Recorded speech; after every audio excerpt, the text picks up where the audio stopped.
Hello, I'm Sarah Murphy, the Chair of Sustainable Wales. Welcome to the second in our series of 4 webinars this October on the circular economy. If you missed last week's, then no worries. We will be posting these webinars to the Sustainable Wales YouTube, and I'll be popping last week and tonight's up this evening. But as a quick recap, last week we asked, why do we need a circular economy in Wales? And I think that what we discussed and what we kind of learned is that there are many reasons. It's not just about saving the planet. It's also about addressing things like food injustice, social injustice, and ultimately creating a more resilient and collective economy and society in Wales. And that is why Sustainable Wales are doing these webinars, because we believe in local solutions for global problems. Our charity has campaigned for almost 25 years for sustainable development and ethical consumerism, and we are very excited about the imminent Welsh Government circular economy strategy and Wales becoming a zero waste nation. So tonight we wanted to create a nice space where we can come together from across Wales and build on raising awareness of the different aspects of the circular economy, ask questions, share thoughts and experiences. We have people here tonight who have been working on the circular economy for decades. And we will also have people here tonight who might not have heard about it ever before, but are just really passionate about getting out there and doing something for their community and for the planet. So there are no daft questions tonight, and comments and sharing your experiences is really welcome. We're calling these lightning webinars as they will be no longer than an hour, 15 minutes tops. I will try to keep to that as best as I can, but I also don't want people not to get to ask their questions. And by now, apart from Aoife, we've all probably been on thousands of Zoom calls, so you know the drill. If everyone can mute themselves, and then please post in the comments if you want to ask a question, and I will make a note then and bring you in. And what we're going to do is we're going to have 2 speakers and then a break for some questions, and then the final 2 speakers, and then another discussion. So let's get started. Tonight's question is it possible to live a zero waste lifestyle? And we're going to be covering lots of topics that were raised last week as well, including financial barriers, composting, as well as sustainable fashion and zero carbon homes. And our first speaker tonight is Aoife Blight. Aoife is a zero waste Instagrammer and consultant who has been experimenting with a zero waste lifestyle since 2017. After a lot of trial and error, she has found what works best for herself and her family. She is passionate about sharing her experiences and spreading the word about this lifestyle, showing how easy it can be. She has spoken about the benefits of going zero waste on TV, Let's Get a Good Thing Going, BBC One, radio, and various different environmental and local interest groups like Green Squirrel Cardiff, Keep Wales Tidy, Barry Town Council, and Vale of Glamorgan Council. She is determined to keep the conversation going, and she's here tonight. So I'm going to hand over to you now, Aoife. Great, thank you, and hello to everybody. I will start sharing my screen now. There we go. We should be able to do that Wait. now. Oh yeah, okay, great. Here we go. Okay, hopefully this works. Yes. Got it? Yes, you're good. Ahead already. Hello, thank you for having me first and foremost. It's a real honor and privilege to be here talking to you all tonight about zero waste, which is something that I've become quite obsessed with over the last 3 years. And I'm going to tell you a little bit about the kind of things that I've come up against and what is zero waste. So let's get stuck in. So zero waste living, is it really possible? Let's find out. We probably are all very aware of the 3 R's, reduce, reuse and recycle.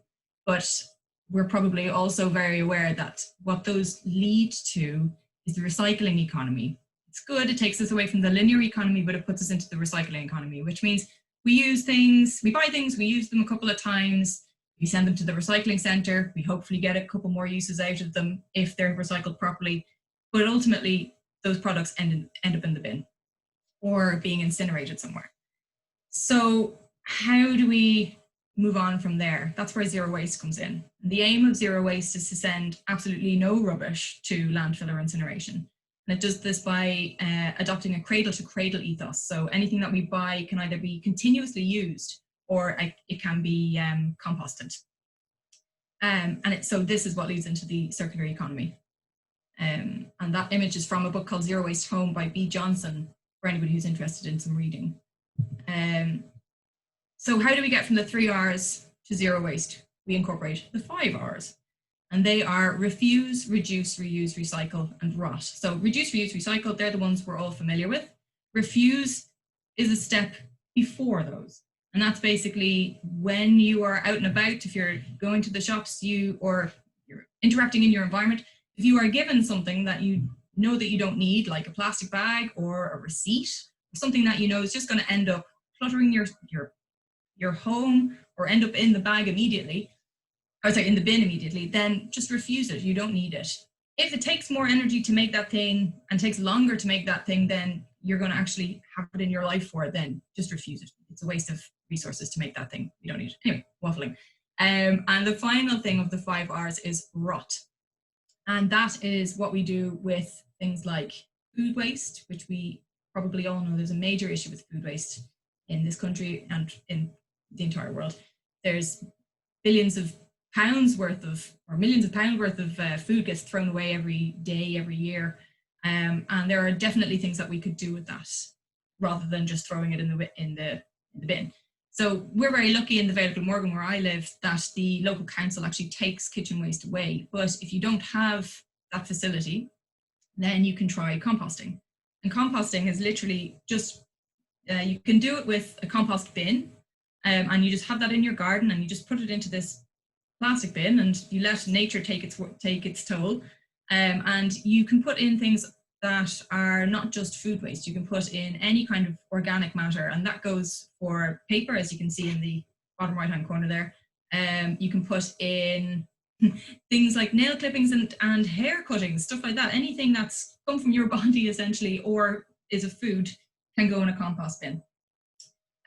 So there's nothing to stop you doing that unless you don't have the space for it. And if you don't have the space for it, then I highly recommend thinking about getting or making yourself a worm bin, which is something that I started at the start of lockdown.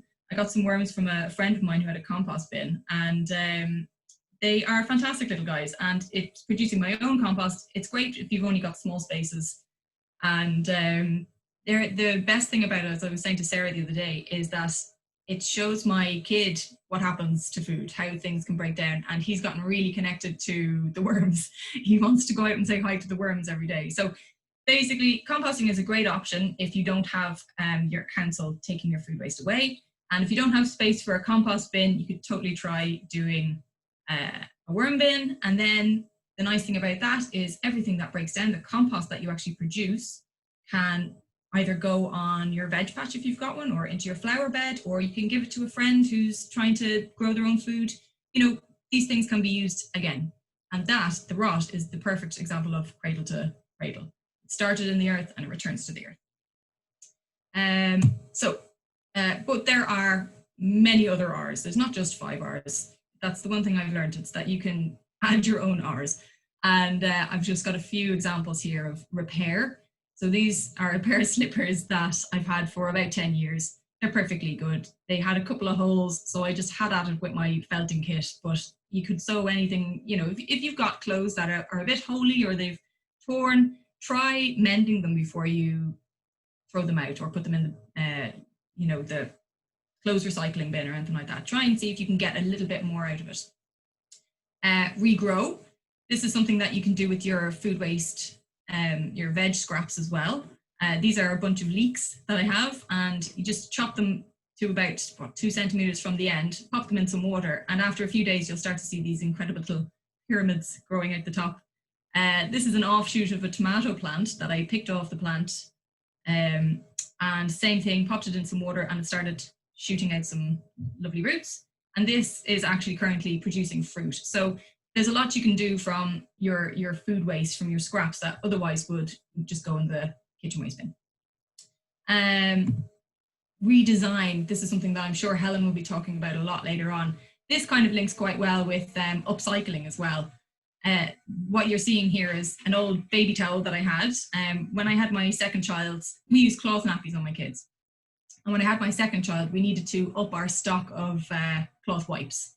So I just took an old baby towel that we weren't using, and chop them into 16 squares, and they are the best thing. They are just perfectly good toweling wipes, and we will never run out. We haven't had to buy any new baby wipes, and we just wash them and keep them going, and they're fantastic. And when the kids no longer need them, then they will be used as cloth for around the house instead of kitchen roll, whatever. I'll give them a good clean though, don't worry.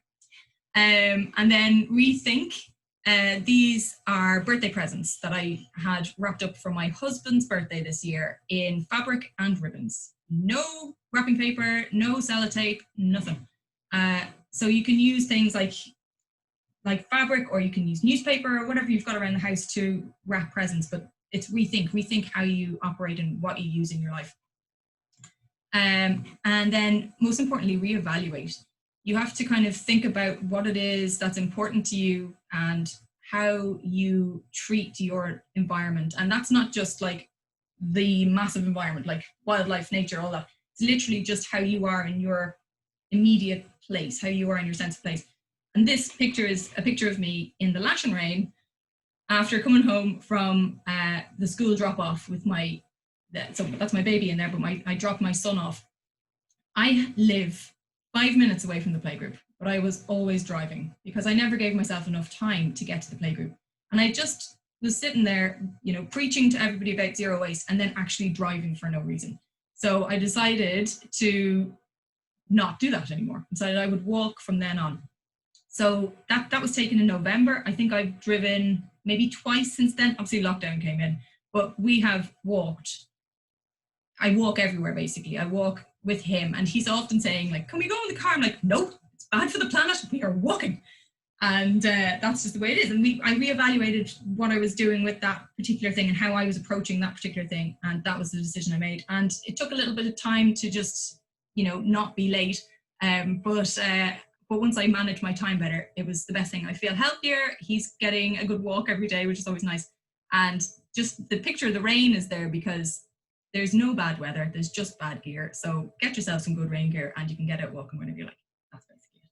So I will move on because I'm going to take too long. So how do we do it? That's what zero waste is. But how do we achieve it? It's as easy as A, B, C, right? And A stands for alternatives. There are alternatives for everything. Absolutely everything you could think of, there will be an alternative, a reusable alternative for that thing. Or if it's not reusable, at least it will be plastic free. I got into zero waste through the plastic free movement. And I particularly got into it when my first child was born. We thought we were green, we were recycling everything. I was reusing the plastic sports bottles that I was buying in the shop. I would reuse them until they were crinkly messes, but then, they always ended up in recycling. But I thought, hey, it's okay, it's in recycling. But as I'm sure we're all aware, recycling isn't the best option. So when I had my first kid, we suddenly had a stack we were using disposable nappies and we had mountains of waste. We had our waste literally tripled and it got too much. I started feeling really anxious about it because I was relatively clued into the environmental world. So I was just getting really upset about it. So I started using cloth and it just spiraled from there. I just went completely mad for zero waste because as soon as we started using cloth, we noticed an immediate reduction in our waste. So I was like, right, if we can do it with that, where else can we make changes? And as you can see from these pictures, you can literally make changes everywhere. The ridiculously easy place to start if you're worried about, how do I actually go about this? You can use a bamboo toothbrush. That's the easiest one. For the ladies that need it, there are reusable sanitary ware. You can use cotton, you can use a face cloth for washing and scrubbing. You can use, these are cotton face rounds for washing your face. There's so many different options. The obvious ones are soap bars and solid shampoo bars.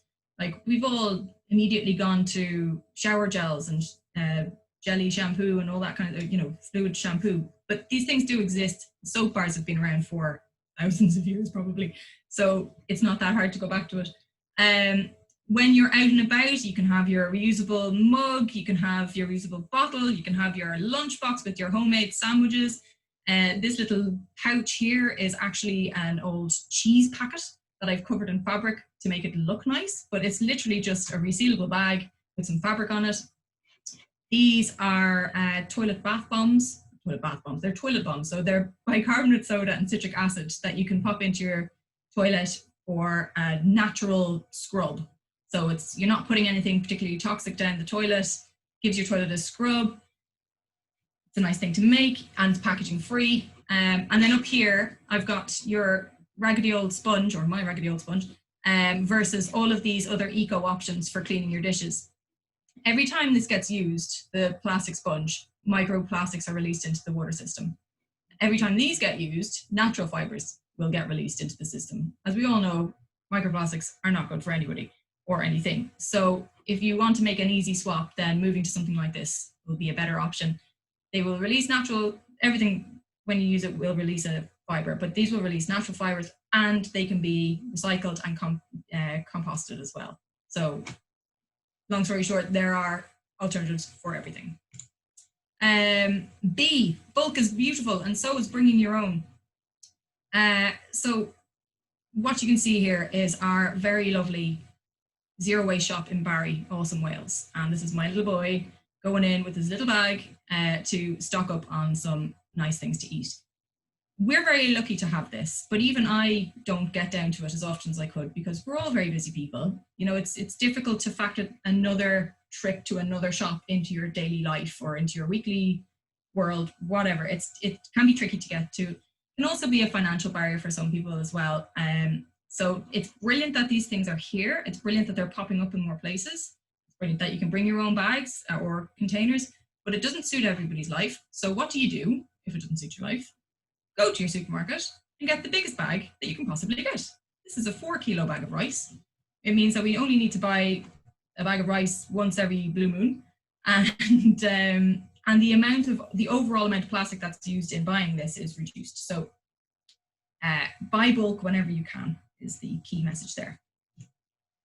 And the C is conscious consumer. Be a conscious consumer. Try and shop locally where you can. We're very lucky in Barry, once again, that we have a milkman that brings milk and orange juice in glass bottles. Hooray! So that just shows up on my doorstep every Monday, Wednesday, and Friday. And I'm supporting a local business and having a plastic-free delivery. It's fantastic. I am a chocoholic. Put my hand up there. And when I really want to treat myself, I will indulge in a lovely bar of Tony's Chocolonely. It's brilliant. It's ethically made. It's slavery free, which is lovely. Everybody who was in the process of making this has had a fair wage and been treated with respect. And it comes in recyclable packaging. It comes in paper and tinfoil. So it's another win there.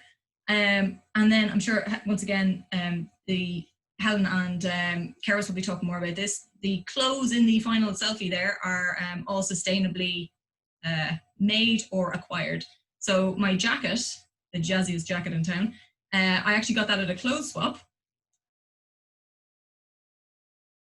And everything else was either made with organic cotton or by sustainable makers with, once again, ethical ethos. The boots I'm wearing are Doc Martens, but I bought them 5 years ago. I wear them every day and they're still going strong, so that's a win.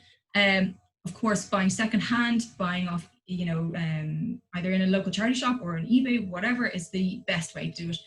Or even better, shop your own wardrobe. You know, we've already all got so many clothes, it's ridiculous. Marie Kondo showed us just how much we are trying to get rid of half the time, which isn't good either. But try shopping your own wardrobe. Maybe there's an outfit you've not worn in a while. Maybe there's something that you could upcycle or, just jazz it up a little bit to give it a new life. There are lots of ways to be a conscious consumer or, just not consume as much. That's part of the conscious consumption, is maybe be conscious of what you're actually consuming. Do you need it? Is it going to spark joy to talk about more? Thank you so much. That's brilliant. Thank you. Oh, am I finished? Oh, sorry, only just to kind of keep things going, but and also you ended brilliantly then just by saying about the sustainable fashion, because I just know that Helen's gonna expand on that so much shortly. Okay, can I just put one more thing in? Of course. Another part of conscious consumption is watch out for greenwashing. It might say 100% recyclable, but how is it? And is that actually going to be something that your council is going to, doesn't matter if ASDA says it's 100% recyclable if your council can't take it. And there's some other useful letters there. And quickly. Possible, yes and no. Yes, if you have the time and the effort and the energy. No, if you don't. But I'll leave it on that and you can read that, and that's basically how to do it. Thank you so much, Eva. I know it's really hard. You know what I'm going to do? I'm also just in the chat box right now. I am going to post the link to Aoife's really wonderful Instagram as well. So she will. So please give her a follow, because all of these things, she's she's amazing, and that's how I found her. And I just think all of your ideas and suggestions are fantastic. So thank you. I really tried. Don't worry. Do you know what? I was kind of like doing the thing where I was raising my hand, and I just don't think you were seeing it. So don't worry. Sorry. Oh, no, it's not your. Anyway, it's one. You know what? It's one of those topics as well that we can just, you can talk about. And you talk with such passion as well. But what I'll do is I'm going to bring Karis in now, and then there is a lovely conversation going on in the chat box about composting. I knew that would happen. I knew. Cool. Composters out there. It's really cool to see. Nice. Okay. Well, I'll stop sharing there now. Yes, that'd be cool. If anybody wants the actual PDF of it or anything like that, just give me a shout. DM me. Right. Thank you, Aoife. All right, I'm going to share now. We're going to go over to Karis Loveluck. Karis, I've just made you the host so you can share your screen. I'm going to introduce you. So Karis Loveluck is our local eco-warrior, who is the founder of the hugely successful and popular Bridgend Volunteer Community Cleanup. And she's also assistant coordinating manager for Retrofit in Wales. I met Karis actually through doing the litter picks that we go out and doing. Mostly I go out to the one in Pyle. And I just found that she's just so amazing. It's not just about the litter picking. It's always kind of like political. It's always talking about waste and where it's going to and what we can do next. She's got so many ideas and is really into the kind of like psychology of all of it as well. So she's a real inspiration to me and a lovely friend. So Karis, are you there? I'm hoping you're there and you're now the host and you can share your screen. Yeah, can you hear me? I can hear you and see you. Everyone. There we go. Right, so Sarah's done a lovely introduction there. I'm going to go straight to sharing my screen if I can remember how to do it. Karis is doing really well here as well, because she's doing it on her phone, which I'm kind of more of. So I've changed my background to an appropriate theme. Oh, why am I going on my Spotify? Oh, see, I'm nervous now. Right, so share screen. Start. This is the folder I want. There we go.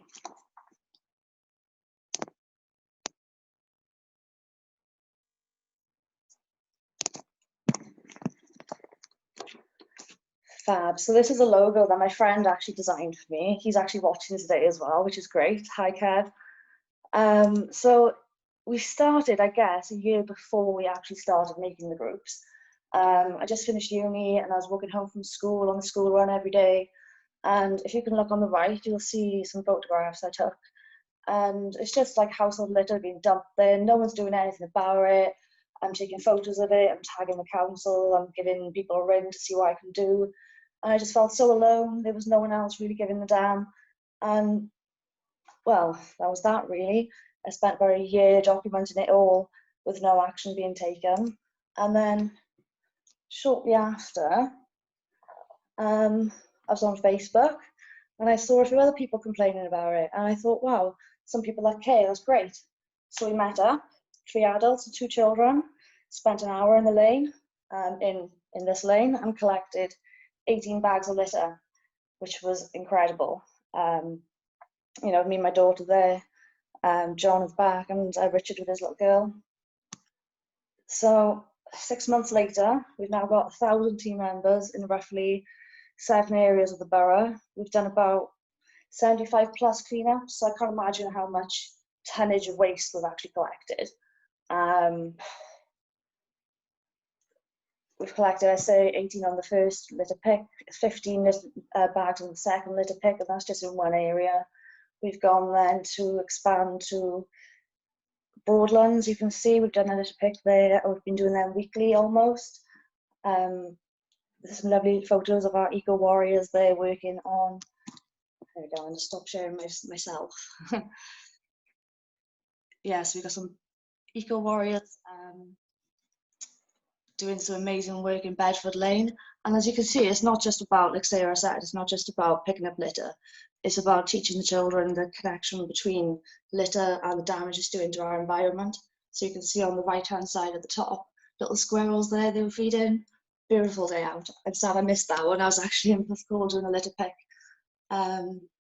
Pencoy did their first litter pick and they cleared a cycle route. So again, they're not just litter picking, they're creating access, they're creating community. Porthcawl, these are a group of people that didn't even know each other beforehand, and now they come together every week and rescue the ocean from litter, which is fab. Sorry, my cat's trying to get into the window.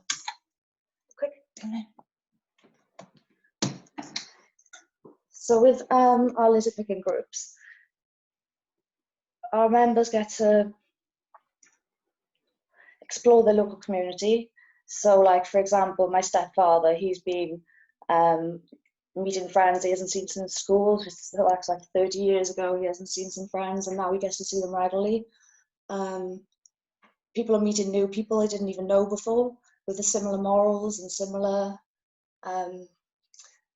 feelings about the environment, which is great. They're building a community together who care about where they live. They're also making a difference to that environment, the environment as a whole, and to themselves, because they're engaging with more people, they've been physically active, they're going out and about. So it's building more than just a litter picking team. It's creating an eco-family, really. So this is the best part. So in the same way science has shown us that smiling is contagious, you smile at one person and they smile back, social norms are shifting. So people are now seeing that people are litter picking and caring about their environment, and they're also going out and doing it themselves. So this photograph is of a man who went out and just litter picked on his walk home. So that gives me optimism for the future, that other people may see what we're doing and just do that themselves, hopefully. So that brings us to what do we actually do? Us litter picking creates a beautiful place for us to live. You know, we're not surrounded by litter. It creates a safer environment for us, a lack of disease, because rats would be encouraged to go towards litter. So lack of litter obviously would mean a safer environment for our young people to be in, and well, for everyone to be in. It protects our environment because it doesn't enter the ocean, it doesn't hurt our animals, right? But maybe it does.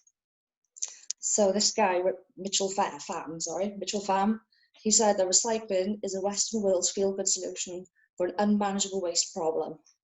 So why does he say this? So plastic ends up in our landfill mostly, and that's made out of oil and gas, which creates monomers. Monomers plus monomers equals plastic. That's how the production of plastic is. So basically, this ends up in our landfill, compressed with other waste. The rain enters the landfill and creates a toxicity when it mixes with the plastic. So the toxicity then runs off, contaminating the grounds, waterways, and ultimately damaging the environment and animals. So here's a little Google I did of what can happen when it rains into our landfill. So I'm not going to go into detail about microplastics hugely because there's so much science about it. I just did a quick screenshot of like how much information there is saying that microplastics are an issue, just to show you that, you know, it is an issue. So the microplastics in the ocean are eaten by the fish, and the fish then are eaten by people. And the microplastics are found within the human body, which ultimately is hugely damaging to us, because they don't break down and they'll just stay in our bodies and cause other problems like cancers and other diseases that I probably don't even know about. So plastic recycling is probably a better option than leaving it go into landfill or leaving it to go in the ocean. So this produces new items, reduces the production of new plastics, is pro-environmental and creates employment. So that's a win-win for everybody, really. But there are barriers to recycling, and this is something I found a lot of when I'm talking to people in my groups. a lot of people feel like they're not making any difference because they don't really know where their particular recycling goes. They can see all these films and documentaries and stuff online talking about recycling and the benefits, and this has been made out of recyclable materials, but they want to know what their recycling does. So there's that issue. The rules are different and they're confusing in different areas. So what happens in one borough doesn't happen in one area, and that's confusing for people when they move, even though the information is out there for them to figure out, but it's not presented to them when they move places. So again, that's a big issue, especially for vulnerable people, older people. So that goes on to individual needs, where some people may be visually impaired and can't read the writing of the letters that are sent out with the recycling information. So they need to have special information delivered to them specific to what their needs are. Some people may have disabilities, they can't even understand the information that's been presented to them. And again, there's charges for certain things to be recycled. So for large goods in our borough, you've just be charged £15 to have up to 3 items removed. So in low income areas, that's impossible. People are struggling enough anyway, so they can't afford to have 3 or 4 items removed at the cost of £15. And the next, what are we talking about next? So, like it's already been talked about, zero waste, is it unobtainable? Well, in some thoughts, yes, because it requires a lot of time, a lot of effort, a lot of money, a lot of knowledge and access. So you could have 1 or 2 of those, but then not have the access. So having the money and the effort and the time could all be well and good, but you won't be able to actually get anywhere to buy, say, environmental friendly products because there's nowhere that sells them. So you could go to Asda's or Morrison's or any supermarket really and try to buy the most environmentally friendly items, but you'd end up buying so much plastic waste that it would be counterproductive really, and you wouldn't really get very far with regards to your food shopping. So what can we do? So really, to be able to change anything, production needs to change. The refill options that Sarah has been doing is brilliant. That needs to be implemented everywhere, I believe. Pressure on local authorities is a must, because without them helping us, we won't get very far. And again, with the local political representatives, we all need to be working together to make some changes. So for the individual person, what we can do is, again, try to petition, try to make our voices heard, send emails, send letters to productions, and litter picking again, because that will also help save the environment, reduce the plastic waste. And recycling, again, is still necessary for now until a better solution is found. But again, reducing our own waste is vital. By making only small lifestyle changes, we can make big impacts. So instead of trying to do it all at once, and then only doing it for a month, and then giving up because it's too difficult, just 1 or 2 little things will be helpful. And then that will make changes in your life hugely because you're doing it more regularly instead. So that brings us to the end. So thanks for listening. Thank you. That was absolutely wonderful. Thank you. Thank you. I'm just going to reclaim that. I think there's somebody waiting to come in. I just wanted to say as well, like it's so important. To, when we're listening to Cara, it's because I feel I'm in awe of her. She's really set up something there that's really grassroots, and she's got it up and running so quickly, and there's so many people engaged with it, and it's really, really wonderful. And I do think sometimes, somebody asked, I think Gabriella, I think you asked a question about the financial barriers last week. In an ideal world, I think there's many people who would like to make a lot of these switches, but there are financial barriers, and as Kara's pointed out, there's also issues about being able to access the information and understand the information and carry that out. I just wanted to, and Aoife, you also gave some really good examples about how to deal with that.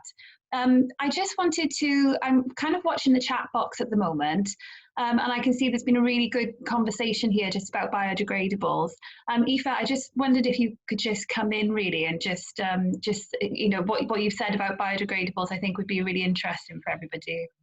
Well, I think actually Brian covered it very well as well. I think it was Brian that biodegradable plastics actually need sunlight to break down. So if you put it into a recycling centre, it's going to just be at the bottom of the recycling pile.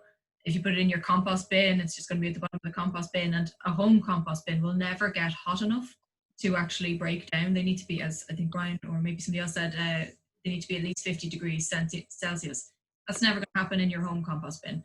Which has to go to a proper like industrial composting facility, which is the same with a lot of the vegware cups and plates as well that you see in cafes. Are trying their best to be eco, but actually they're just as bad as normal takeaway cups and plates and things like that, because unless they're going to the proper facility, they're just the same kind of waste. So as much as it's a nice idea to have a biodegradable thing, biodegradable just means it breaks down by natural processes.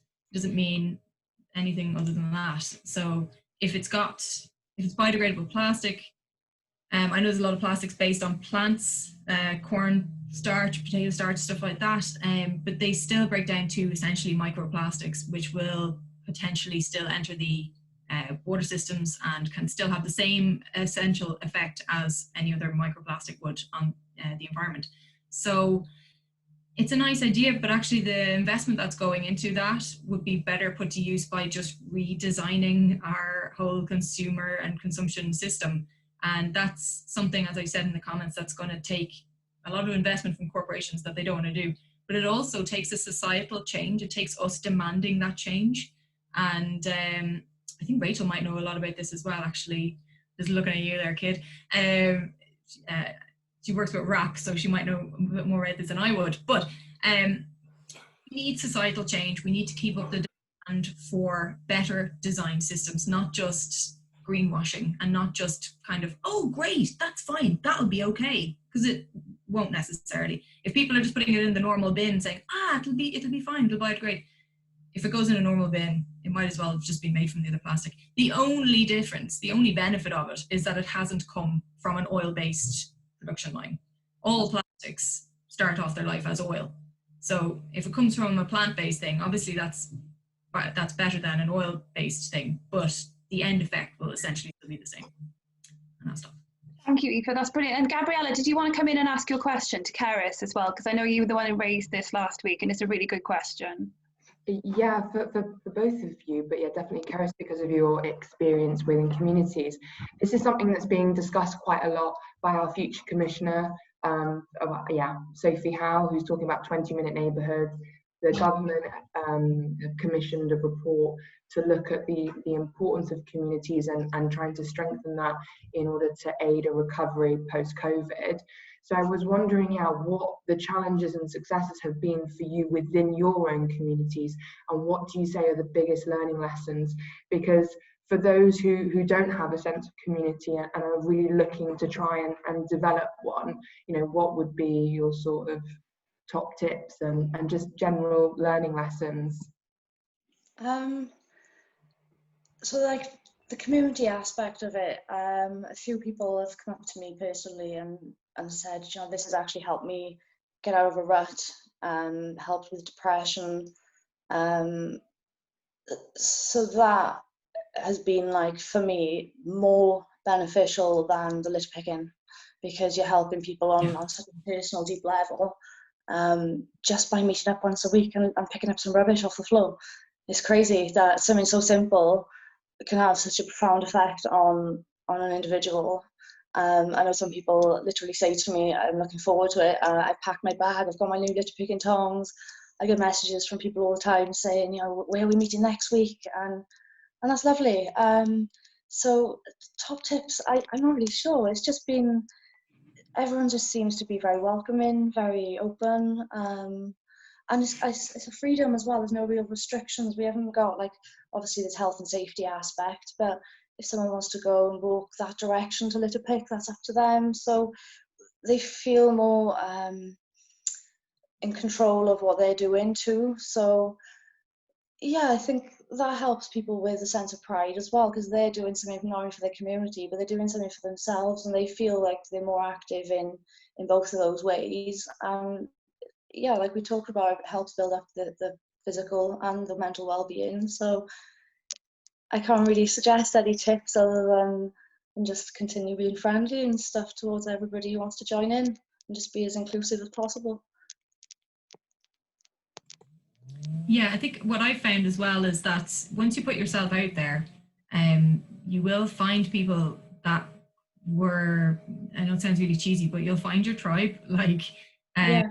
a bunch of people around Barry that are really into the litter picking, and we go around. I haven't done it in a while now, but we go around and everybody's just there in a sense of camaraderie. And like once you start talking to people about these issues, you might get a funny look or two at the start, like, you know, going into the deli with your box, your own container or whatever.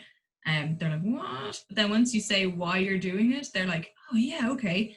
And particularly since Blue Planet 2, people have really cottoned on to everything, and they're like, okay, yeah, this is an issue. We need to do something. And I don't think there's any denying what's happening with our climate. Like, we've had the craziest summer, we're having crazy rain now. You know, people are starting to get it. So I think, like Cara said, once you get out there, you'll find people will come along. And yeah, it's just, they're out there, they're looking for us, we're looking for them, we'll find each other. Yeah, we're not alone anymore. Yeah. Thank you both. I'm going to just add one thing in, Sarah. go for it.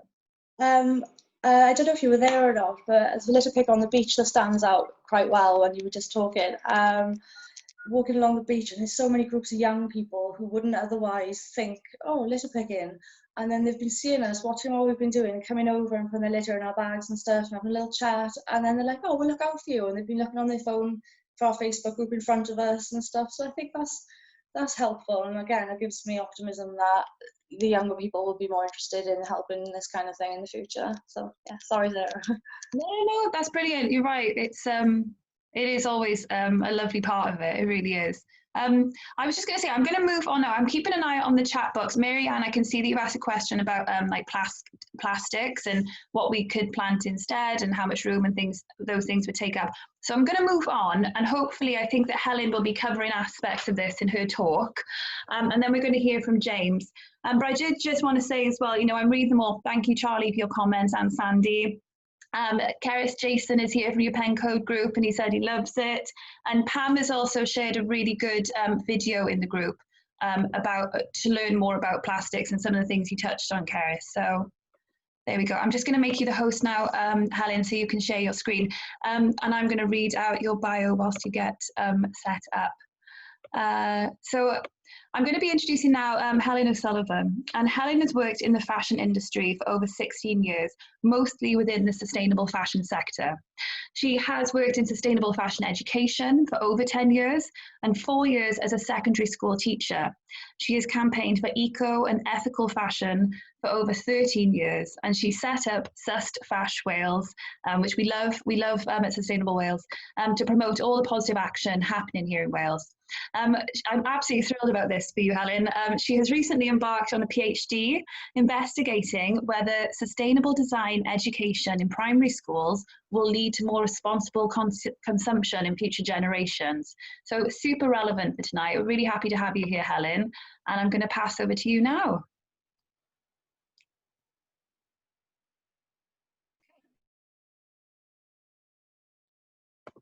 Helen? No? Okay. I can hear you. I can't hear you. You all right? Yeah,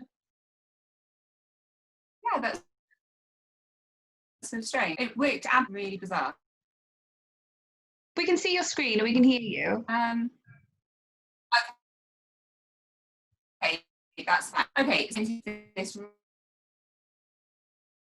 really short, massive.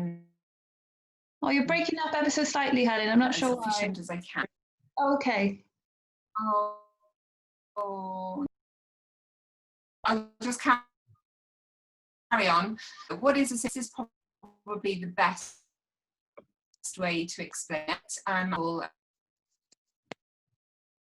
they always seem to. divert and keep. I'm so sorry, Helen. It seems to really breaking up at the moment, coming and going. I'm not sure whether there's anything I can do about it my end. Let's try it. I can see it again now. Right. Is this? Can you hear me now? Yes, I can hear you now. I think that's better. There we go. Okay, sorry about this. It's probably my internet. Okay, so what are the issues? There are tons and tons of issues with the fashion industry. It's often overlooked as a bit of a problematic area, but it's believed to be one of the second or third most damaging industries when it comes to climate issues and social and environmental problems.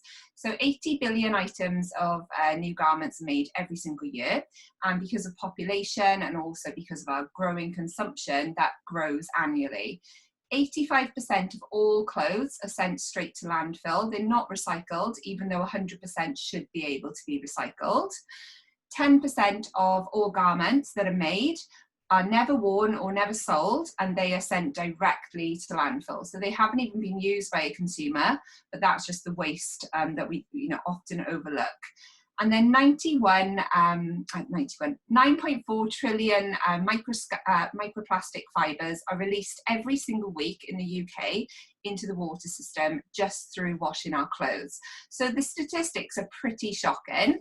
So that's why, we need to kind of get the fashion industry on this radar when it comes to environmental concerns, because it is often overlooked. So what I want to do is not concentrate on the problems, but I want to focus on some positives and some solutions. So I think that awareness, action and education are the best ways forward that anybody can get involved with. And then hopefully that will stimulate some sort of government policy and government action. So raising awareness, basically, I started Sus Fash Wales a few years ago to try and get all of this information out into the wider public so that people, wherever you are, whatever your backgrounds are, you understand the kind of things, that are happening every time you decide to buy or shop or wear an item of clothing.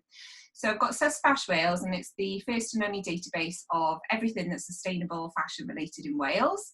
It's got lots of different categories, but it's also got lots of other information that consumers can use. But the most important thing, I think, with Sus Fash Wales is that we really, really need to address these common misconceptions. So when I've talked to people, they often think that sustainable fashion means organic, that it means that it's going to be expensive, that it means that only the middle classes can afford it. Well, that's completely not true. I'm from a very, low income working class background. I call it the benefits class, actually. And I used to, go to charity shops on weekends because I couldn't afford to shop in town with all my mates. So I used to go to charity shops, buy things, cut them up, make new things from them. And what I didn't realise was that that was a sustainable consumption. So sustainable fashion can mean all sorts of different things. It doesn't mean that it has to be organic.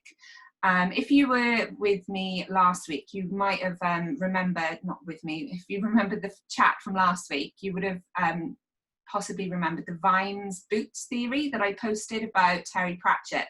And it's how the industry is basically designed to be working against the poor. So we are trapped in this belief system that we have to shop in Primark because we can't afford to buy more expensive things. But when in fact, it is a complete false economy, because the things that are more expensive do actually last longer. And I'm going to talk about that a little bit more in a moment. So how do we raise awareness? I think, first of all, we really need to change the narrative. So if you go anywhere online, whether it's social media, YouTube, anything, you will see endless amounts of hauls of people going shopping and saying what they've got for, next to nothing prices, like it's almost like a badge of honor. But new does not necessarily mean better. And what I really love about what's happening more recently is, this kind of flip of this notion that, old is actually really good. It's really cool to keep, wearing clothes that you've been wearing for so many years. And Meryl Streep was a classic example of this. And then also Princess Beatrice, when she, her wedding dress was a customized, modified version of what her grandmother, the Queen, had worn in 1961. So I think we need to get more positive role models, such as these people and celebrities, using the power of, celebrities and influencers to change that narrative so that we can change it for the better, but flood social media with all of these really, really amazing positives. And this is from Back to Cymru, which was actually a year ago last night. I just realised this morning. And we got loads of people to, join in with our campaign to basically keep wearing the same clothes. So you don't need to buy a brand new dress every time you go somewhere. So consumer action. So you need to get informed, and you need to be able to use your wallet as your power, okay? So Sistfash Wales has created a database for shoppers, accommodating to all different prices. So we've got, swimwear that's made from recycled fishing nets, we've got bags that are made from hemp, we've got kids' jackets that are made from upcycled tents, all sorts of different things. But what I really suggest that you do is you sign up to some sort of second-hand clothing campaign.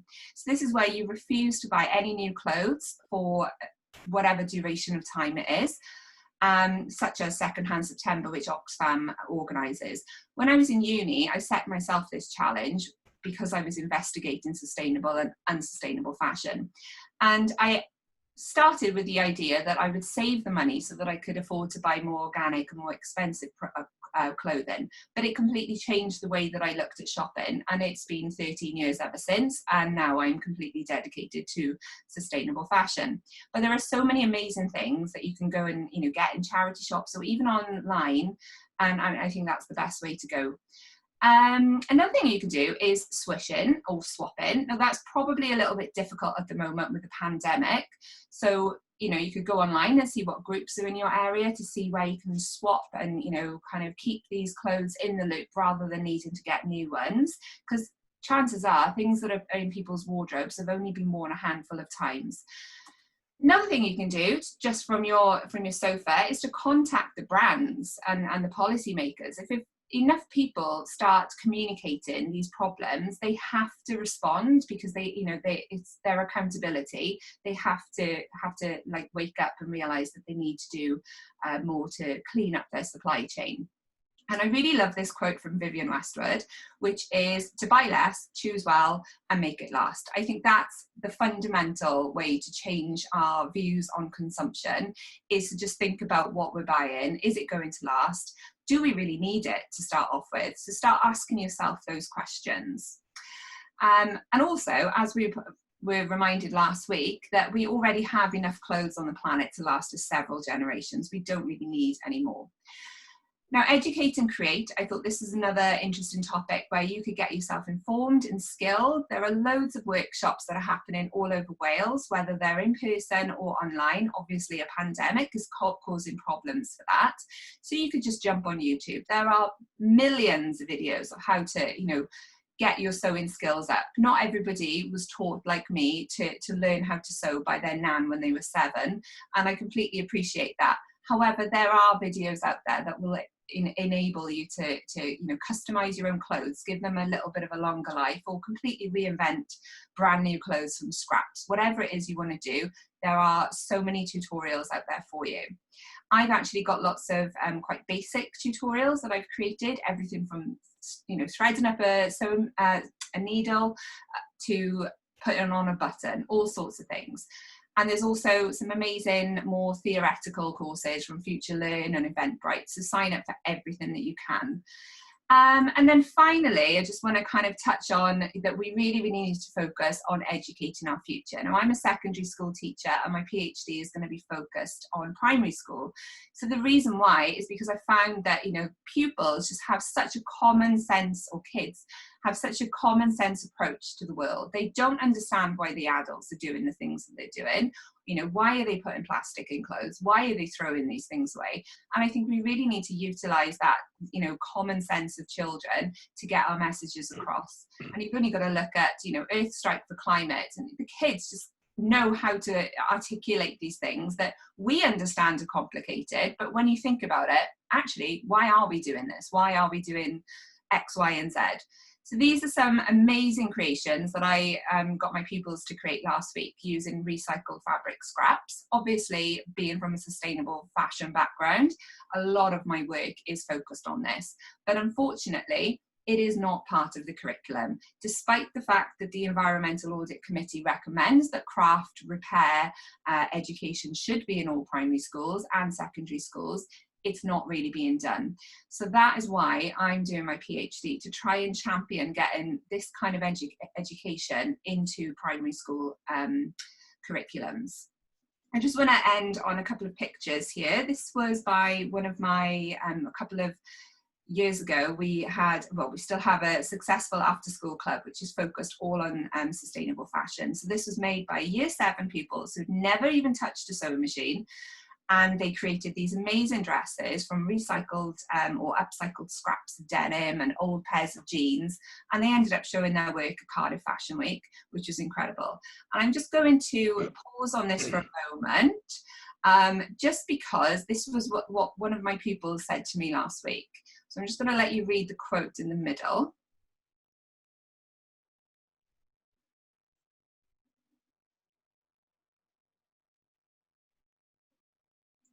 So basically, an 11-year-old completely understands the circular economy, but they don't even know what it's called, but we as adults are aware that it is not as simple as that. However, you know, the common sense of children, I think they should just be in charge. So the big question, is a zero waste lifestyle possible? Well, it is, but not right now. I think there is so much more that needs to be done. The government needs to take action. They need to penalise companies who are not, environmentally or socially friendly. And I think those penalisations or penalties need to be put for tax breaks or some other sort of subsidy for the companies who are being more responsible. I mentioned this briefly in the chat last week. Once the true cost of a fashion supply chain is accommodated or considered, then we will realise that actually the sustainable brands are a lot cheaper to manufacture, and hopefully that is going to be the way that it's going to go in the future. But until we get brands to be accountable and we demand this change, it's not going to happen, unfortunately. However, until we get there, there are lots and lots of things that we can do in the meantime. And these guys I just want to direct you to. They launched last week, World Circular Textiles Day. They are basically doing everything that they possibly can. It is such a complicated maze of a supply chain to navigate, but they are trying. So I would definitely give these guys a follow if you want to know some more information about circular textiles. And that is me. Thank you. That was absolutely brilliant. Thank you so much, Ellen. I've been really looking forward to that. I know you put a lot of time into it, so thank you. I'm just going to, before we just move on to James, Henry, you've got a really specific question for Helen. So I was just going to see, do you want to come in and ask her that now before we move on? Well, yeah, it was just about, like 9 trillion fibers sounds like a lot, but it's depending on how big the fibers are, I guess. So is there could you give a figure in more understandable terms, like in weight or? Honestly, I couldn't, because that's not really my background. I'm hoping that I'm going to be doing some more research on that, because I'm going to be working with the University of Portsmouth. They've got a Revolution Plastic section. So we're going to be working together to kind of understand and conceptualize that in a real term, because as you say, 9.4 trillion, it is huge, but it just depends how many would you need to get to that sort of amount. But 9.4 trillion is a lot anyway, even if it's, just from 1 week of washing. But no, I don't know. Maybe Rachel would know from RAP, because she seems to be the expert on that kind of area. But no, unfortunately, I don't. I can Google it if you want me to.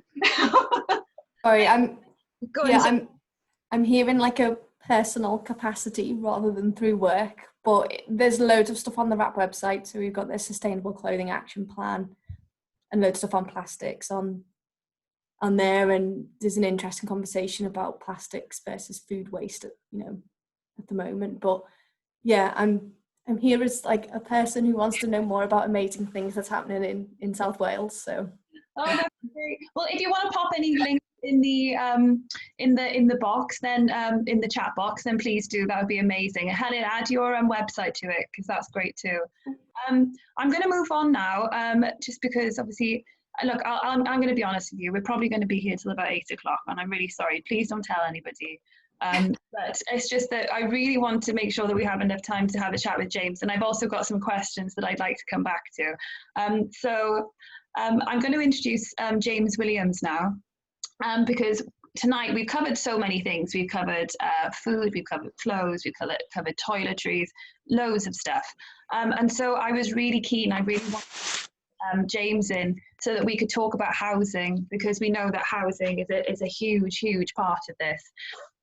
So James, if you wanted to share your screen, and I'll just give, I hope that's okay. Yeah, and I'll introduce you. So, James Williams is from Cero Homes. He is co-founder and MD of Cero Companies, which is actually Cero Homes and Cero Technologies, two businesses set up to accelerate the transition to zero carbon through his own housing development, partnerships, and technology development. He's a mechanical engineer who began his career as a design engineer in the automotive sector before moving to renewable energy development company Eco Squared, I think I'm saying that right, in 2013.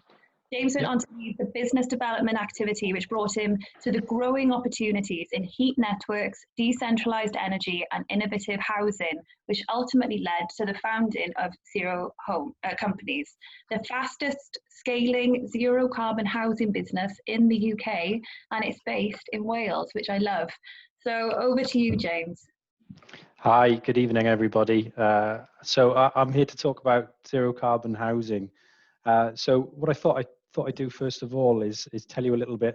Let's try and work out what zero carbon actually means, because it's a definition which we can say has some baggage in the housing sector. So let's talk about what that is first of all. So this lovely illustration here gives us an idea of where we are from the existing homes right the way through to what we would call zero carbon. So on the left-hand side, we have the existing housing stock, the 27 million homes in the UK that on average emit around 8 tons of CO2 every year. Even the new build homes that we have currently on to building regs will emit somewhere around 2.7 tons. So that's the next step. So we can start to, as we move along the line, we can start to look at now where those future standards that are coming in for our housing sit. And they're still sitting in around the region of sort of a ton of CO2 emitted every year. Now, our view of zero carbon is it actually means zero on an annual basis, because of course the summer and the winter need to offset each other. But carbon emissions from our housing accounts for around 20% of all carbon emissions in the UK. So the way we live and power and heat our homes is a major contributor to the carbon emissions. So it's one of those areas where we know what the solutions are. The barriers are largely social and economic. So our definition of zero carbon is something that aligns with the UK Green Building Council, which means that if you measure all the energy going in and all the energy going out, assuming that there's some renewable energy systems involved, it actually equals zero. So just to talk, and I think the really important message in this is just to talk about the time of use, and no 2 kilowatts are the same. So throughout the day, our energy system has different generators on it all the time. So we have typically in the morning and the evening peaks is when they turn on the gas power stations and they turn on the backup. So our renewable energy has what they call priority access. So when it's windy, when it's sunny, we make the most and we harvest the most of renewable energy.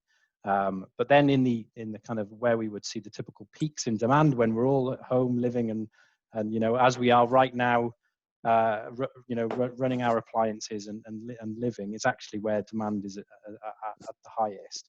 And it's during these periods that the grid's got to start to use fossil fuels to match the demand. So I think the really important message here is that when we use energy is as important as how much. I had a little look, because you can find out, I can put some links in the chat, but I had a little look online. Overnight last night, it was around 40% of the, so 40% of the carbon at this very moment right now. So we need to be changing when we use energy, and obviously that's quite difficult when we're all working and we have busy lives to lead. How do we all of a sudden start to change our consumption to match the times of the day when it actually benefits the energy system? So I thought we'd talk about how we get to zero carbon. And I think the good thing is I've managed to use the word reduce as well alongside everybody else this evening. The easiest way to get there is, first of all, by reducing the amount of energy we need. So for buildings, for homes, this means efficiency. This means insulation, air tightness, and reducing the amount of heat that's lost from buildings. But it also means appliances, LED lighting, low energy appliances. So we very much need to reduce the amount. And this is in the building industry, we will call this a fabric first approach as well. Get the fabric right, and you will forever reduce the energy demands of that building. The next one is one that, going back to the point around the time of day and the time of use, is balancing. We need to balance our own needs, our own energy needs, with that of the energy system. So, and I can talk a little bit more about how we do that. But this is where we introduce the concept of storage and having to store energy for later on. And we can do that in a number of ways. And then finally, generate. And this is, we all our rooftops point at the sky all day long, and solar panels keep the rain off just as well as roof tiles. So we need to use the surfaces we can to generate as much energy as we can. But it comes as a kind of third priority, I would say, behind reducing the balancing point. And then finally, there's materials and methods, how we build, what we use to build, and how we localize supply chain. We use materials such as timber, and we reduce that in construction, and that's a real challenge. So around in a building's life, around half of the carbon emissions come from actually its construction. So we've got some real challenges to face in getting that one. So I thought we could have a look at some case studies. So this is an affordable housing scheme in Cardiff, which is with the landlord Tyrian Homes. So these are all for affordable rent. And it when you're looking at the picture of the building, it's very familiar housing. Now it has integrated solar panels in the roof, which I think look quite smart. And then there's a few other things on the screen here. So the picture in the middle at the bottom, it shows a ground source heat pump and a hot water tank. The ground source heat pump harvests the natural temperature in the ground from as deep as 170 meters. So again, when we use the term generate, the warmth is beneath our feet, and we just need to harvest it. So water runs through pipes very deep underground, and it comes up through that simple white box, which converts it into a higher temperature heat that we can use in the home for heating and for hot water. That's a very clever. It looks like a normal hot water tank. That's a very clever hot water tank. But the key thing here is that combi boilers hasn't really done anything for time of use, because now our gas boiler kicks in whenever we want hot water. The hot water tank was actually a really great way to store energy, and and going back to my point around how we can take advantage of that low carbon electricity, which is off peak. Well, you heat your hot water tank overnight before you need it in the morning. It works perfectly.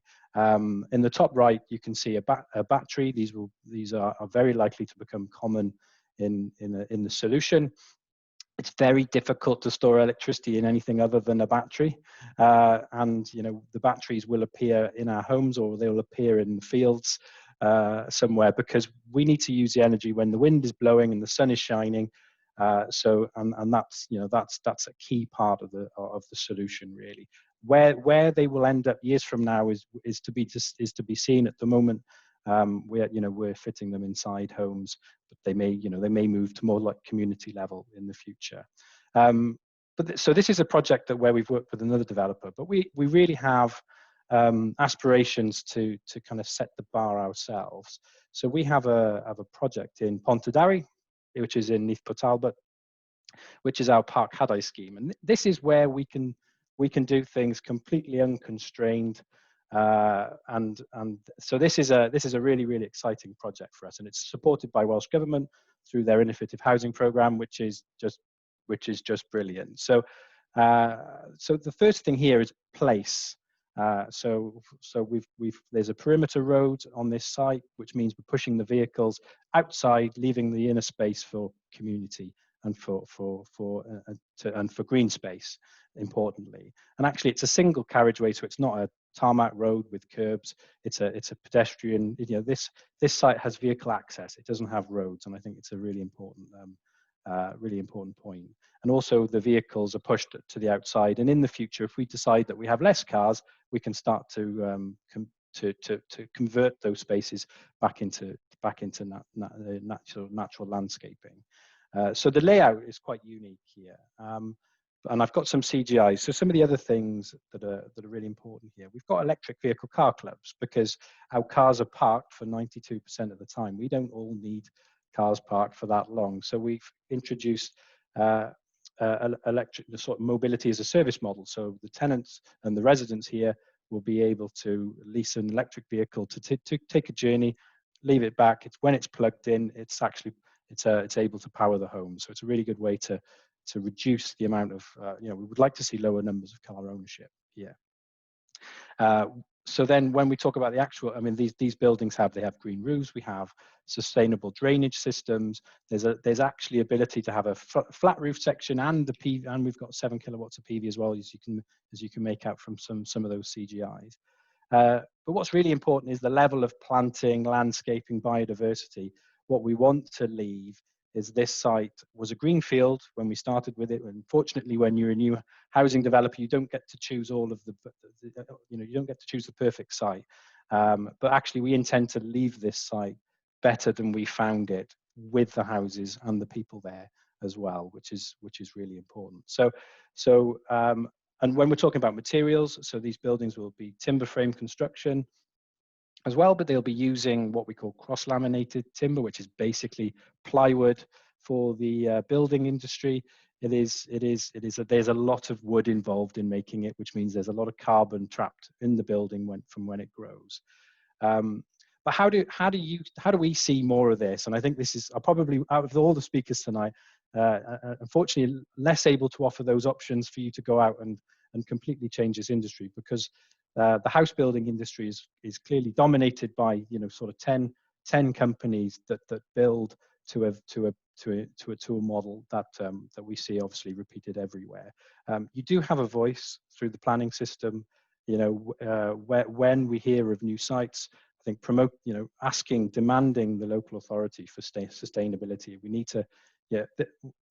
We need to help drive policy, and Welsh Government is very ambitious on changing policy. And I think the program, the innovative housing program that's been put forward, is a fantastic opportunity to test and demonstrate new housing models. But we've still got a long way to go, and we've also got to get the existing housing stock there at the same time. And we're about to embark on a project that's going to see us retrofitting homes across Wales.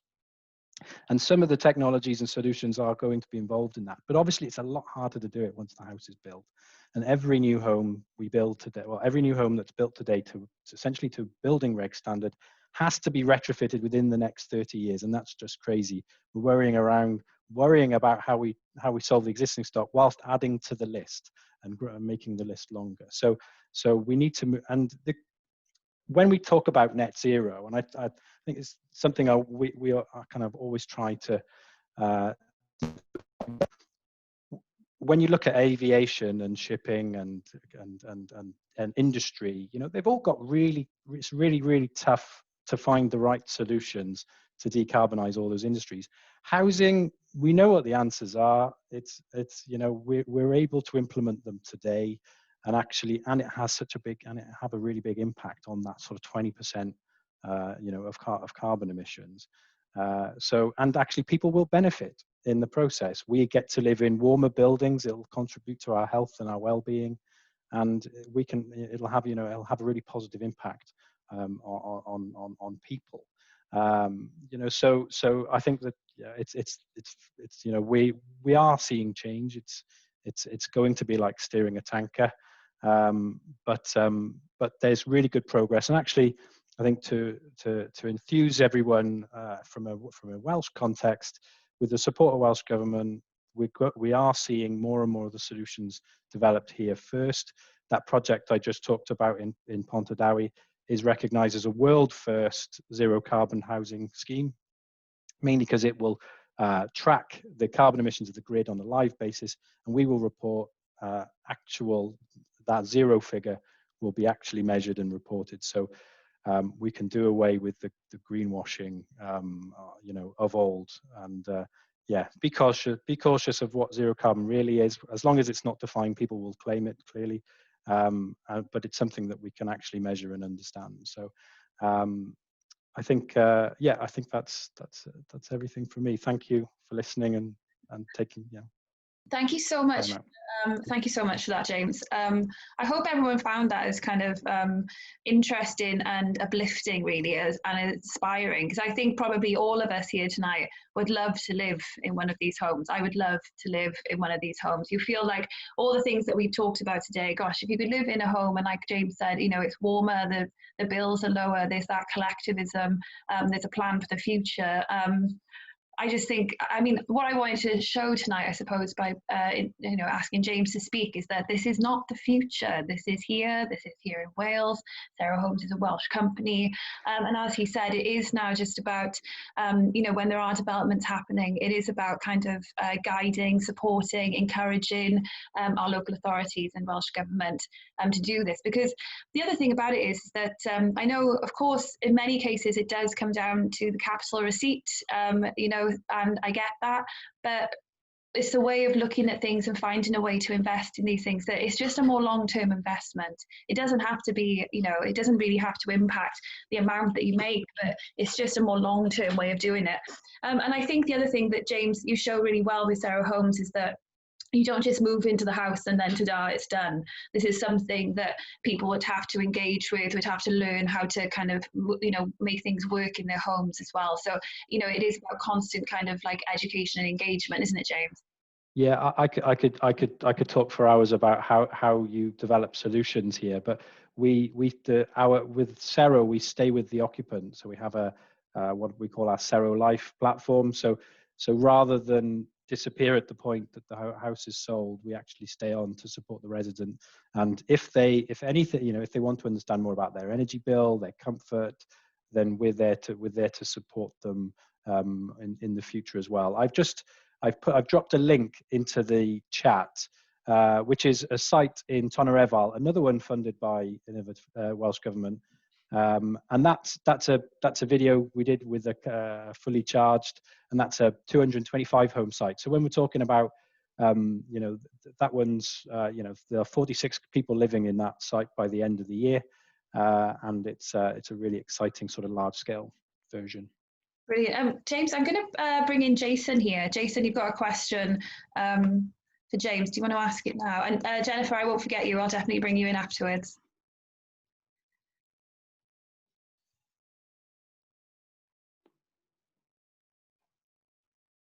Jason, are you there? I can pick out Jason's. Are these passive houses? Is that the question? Yeah. I'll pick it up. So actually the homes we're building are not to passive house standard. The energy efficiency is very close to being passive house standard. Passive house is obviously it's a continental standard. So we have a slightly different climate in the UK. So there are certain elements that there's a lot of things about passive house which are great. So we're very much a supporter of having a standard in a way of making sure that standard is achieved, which is why Passive House is really good. We take a view of all of the energy demands, because Passive House deals with the heating element of it, but we still have hot water and electricity use to address. So of the sort of 3 primary energy demands in a home, Passive House deals very well with the building fabric and with the consumption, with the space heating demand. So I think it's there's lots that can be taken from that, but no, we're not technically a Passive House. Okay, thank you. Jennifer, did you want to come in as well? I know you really want to ask a question. Hi, that was an awesome talk, and it's really exciting to see it all come out, and it was interesting watching Sarah kind of dance along. So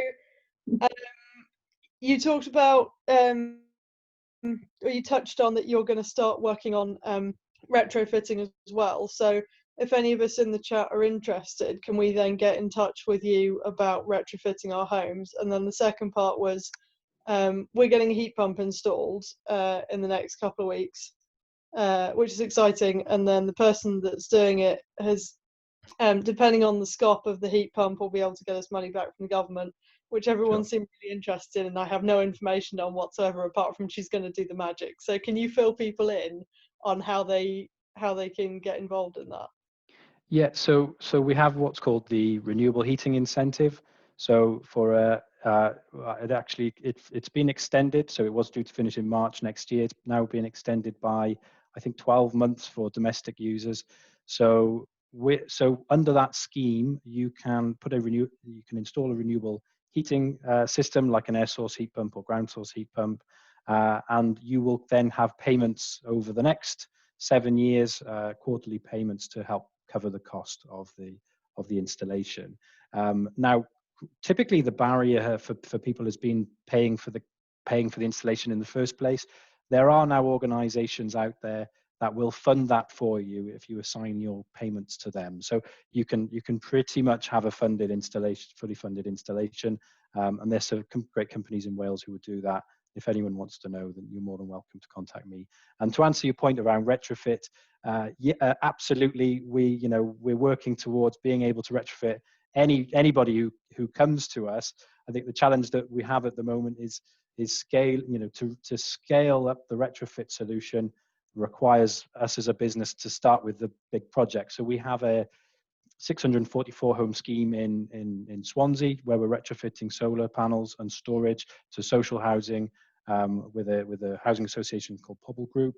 It's the largest project of its kind in the UK, but we find that doing a single home is almost as much work as doing a large project. So we have very high, we're very keen to support individuals. We're not there just yet, but we're always happy to help advise and to point people in the right direction. We are thinking about how we can support all the queries we get, because we get quite a lot at the moment. Thank you, and keep going. You're awesome. Thank you. I'm going to take one more question. I know that people are leaving. I hope this is okay, because obviously I just want to make sure that everyone gets to ask their questions.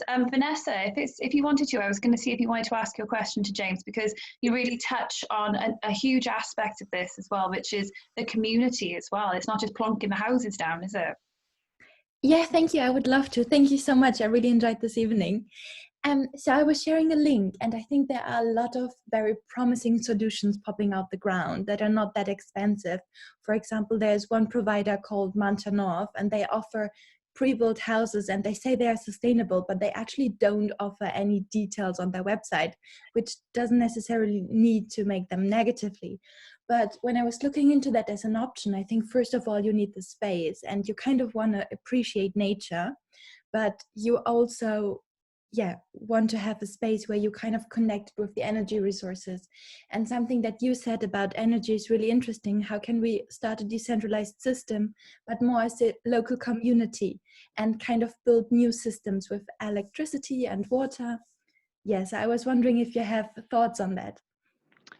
Yeah, absolutely. So I think that the two elements to that obviously you talked about place, and I think there are great energy developers looking at great energy solutions, but we still have a long way to go on the placemaking element of it.